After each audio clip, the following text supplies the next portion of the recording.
I'm Seth Berg. I'm from Telluride, Colorado, and I was 2008 Colorado Teacher of the Year. I teach math, all levels, 7th grade through AP. Okay, now tell me in your own words, what is this calibration process? Well, we know from research that there's a big difference between effective teachers and ineffective teachers.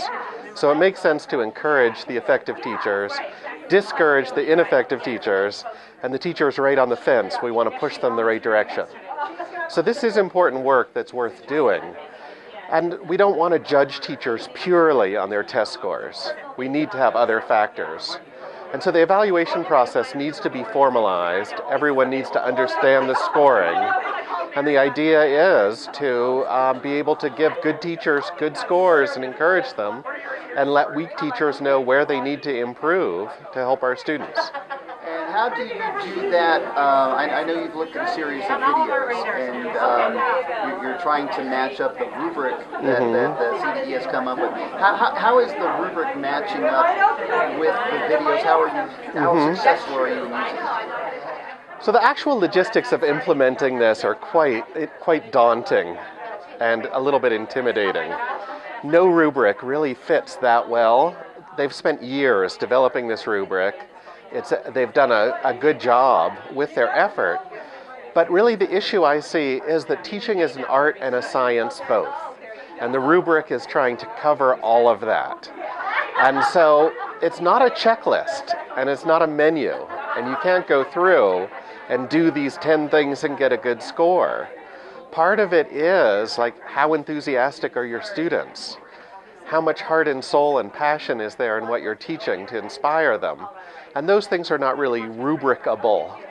So are you having difficulty watching a video and watching a teaching behavior process and applying it with kind of this tool? Yeah, in order to do this, you have to think of the tool as part of a process where we're learning how to do this. No state has tried to do this as much as Colorado has, so we know it's going to be a new learning experience and that we're going to figure things out and we're going to make mistakes. And really what we're trying to do is come up with a first draft that can be piloted and can be revised. We just know we're not going to get it right on the first shot, but I do think we're moving in the right direction.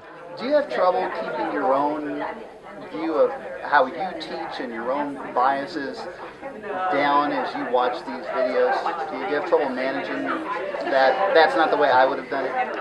Yeah, when I'm watching the videos, I want to jump up on the board and explain things that I didn't like the way the teacher explained. It's very hard just to sit back and watch teachers. If you think that a student asked a good question and the teacher didn't answer it adequately, and I get fired up about that.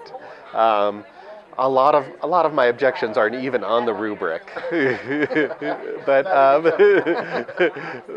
yeah. And when I see a really good teacher on the video, it's a pleasure to watch. It's like a cooking show where you see a master chef really working it. And when you see a class on the video that's really bored and the kids aren't paying attention, and it's an hour-long video that I'm taking notes on, it's just the slowest, most painful hour. So you're right with the students. Yes. So finally, what do you kind of hope is the big outcome of the work you're doing here today? How do you hope it impacts the profession here in Colorado? So realistically, what we can do is add one little part to the toolkit. This is not going to solve everything. It's not going to explain everything.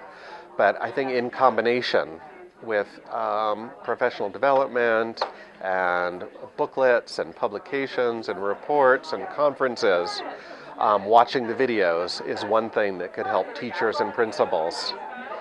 And I think it will be good to really show what the bar is.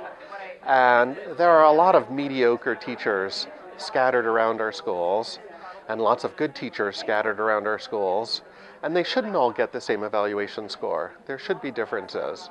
And so I think it'll be nice and concrete to have a video that we can show evaluators, principals, administrators, and say, this teacher is adequate, but nothing special. This is where we're setting the bar. this teacher really makes a difference. See what it looks like. This is what we want.